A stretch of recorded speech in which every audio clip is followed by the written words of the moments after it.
sebetulnya seperti apa teknologi yang akan digunakan dan seberapa siap sebetulnya infrastruktur teknologi ini untuk melakukan pengawasan? Jadi teknologi itu mengikuti tujuan mulia dari kebijakan ini, perikanan tangkap terukur, yaitu pertama ingin mensejahterakan nelayan Indonesia, yang kedua ingin meningkatkan pertumbuhan ekonomi dari subsektor perikanan yang tangkap, dan yang tidak kalah penting tujuan dari kebijakan ini adalah bagaimana melestarikan sumber daya ikan dan ekosistemnya gitu ya.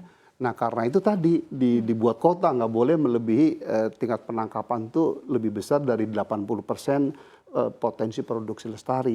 Nah untuk memastikan si nelayan itu taat ya dan mematuhi peraturan itu, Kementerian Kelautan Perikanan sudah meningkatkan 2 jurus.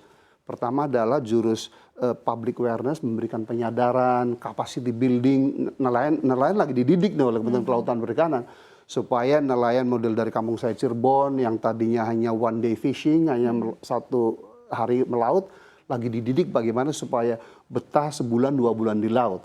Kemudian teknologi penangkapannya pun lagi dilatih gitu ya, dan kapal ikannya juga lagi disiapkan dan perbankannya pun disiapkan. Jadi inti dari kebijakan ini yang diutamakan mendapatkan kuota, Iva, adalah nelayan Indonesia dulu. Baik nelayan lokal maupun nelayan dari daerah lain Indonesia gitu. Nah, kalau masih tersisa kuota itu baru di-offer atau ditawarkan kepada pihak asing. Dan pihak asing pun itu harus kerjasama dengan Indonesia. Dengan saham minority yaitu maksimum 49%. 51% lebih harus pengusaha Indonesia. Itulah yang memastikan bahwa benefit atau keuntungan dari kebijakan penangkapan ikan terukur itu untuk national interest, untuk kepentingan kita. Gitu. Oke, baik. Nah, kebijakan ini kan sebetulnya sudah diuji coba ya Pak ya di sejumlah wilayah di Indonesia. Sejauh ini evaluasinya seperti apa? Ya terus terang feedback yang masuk saya sebagai Menas Menteri, mereka teman-teman pengusaha Indonesia maupun nelayan itu masih wait and see ya. Pertama ya sudah sosialisasi, tapi Indonesia kan luas sekali nih itu. Sosialisasi kami di kelautan baru di Kejawanan Cirebon, kemudian Pelabuhan Tual di Maluku Tenggara gitu ya.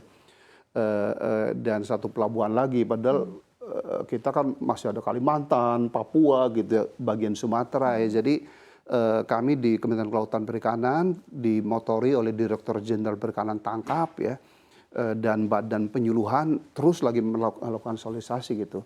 Dan saya pikir itu wajar, suatu yang baru, yang baik kan si pelaku usaha atau stakeholder perlu adjustment ya. Tinggal kami di Kementerian Kelautan Perikanan lagi melakukan effort yang sangat serius besar-besaran supaya sosialisasi ini kemudian peningkatan kapasitas dari nelayan-nelayan kita pun lebih kencang dan lebih cepat gitu. Oke, nah sejauh ini feedback dari pelaku industri Pak, dari para nelayan besar begitu ya tadi yang terlibat juga dalam aturan ini seperti apa Pak?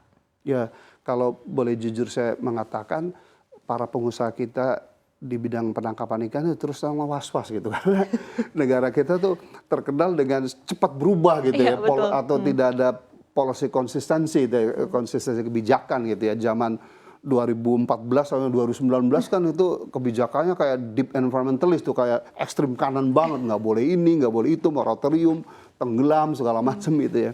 Ya jadi itu mereka yang bilang, Pak Rohmin aku khawatir gitu, kelihatannya sih sounds good gitu kebijakan mengenai penangkapan terukur dari Trenggono ya, tapi jangan-jangan nanti berubah lagi gitu ya.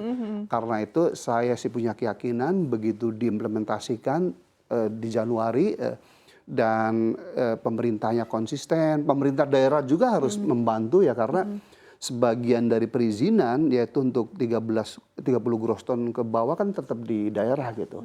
Jadi harus kondusif ya.